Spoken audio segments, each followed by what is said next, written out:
The next part of your bag should be composed of security items.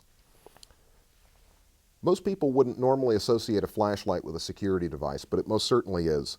If you're in an emergency situation and you need to know who's coming and going from your location, or if you're about to shoot at something, you need to know clearly whether that target is friend or foe. So this is a security device. We include a tactical flashlight in this pack, and we also include an emergency flashlight. This one is solar powered and pull cord powered. 1 minute of pulling provides 18 minutes of light, and you can leave this charge in the sun all day and you never have to have batteries for it.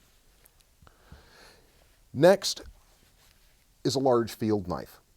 It doesn't really matter what kind of knife as long as it's of decent quality, but this is capable of fending off man or beast, and it's good for a myriad of different tasks. In some states, this is considered a weapon. In other states, it is not. And depending on your locality, wherever you live and what the local laws are, you can put a tomahawk on your backpack, and it is an effective camping tool, but it is also most certainly a weapon.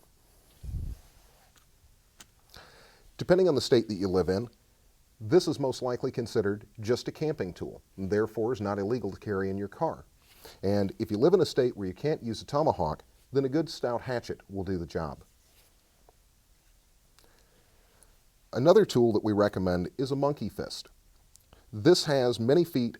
This particular one has about 18 feet of paracord, so you're carrying extra paracord, but it also has a steel ball bearing, about 3/4 of an inch, right here. And this is most definitely a weapon. It's essentially a sap, but according to most laws in most states, it's just a key ring. And then lastly, we come to firearms. And depending on where you live and what your laws are, you may be prohibited from putting a firearm in your backpack and carrying it around in your automobile. But if you're not, then you should think about firearms. This is an AR-7 Henry survival rifle. The whole rifle goes right into the stock, the receiver, the barrel, everything. And since it's .22 caliber, you can carry many rounds of ammunition in a very small space.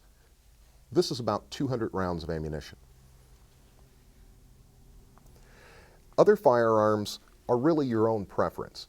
We do suggest that you have something like a handgun, decent caliber, 9mm or above, and you should think about either a shotgun or a good assault rifle, such as an AR-15, an AK-47, or an AK-74. But for small game, you really can't beat a .22, and for transportability, you also can't beat a .22. So a .22 handgun or a .22 rifle is also an acceptable part of your kit.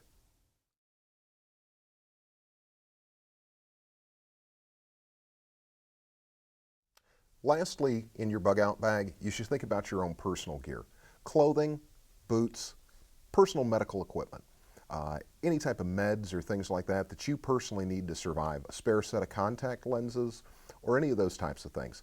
Don't forget your personal gear, and leave enough room in the bag so that if you do find things along the way that you need, you have a little bit of room to pick them up, put them in the bag.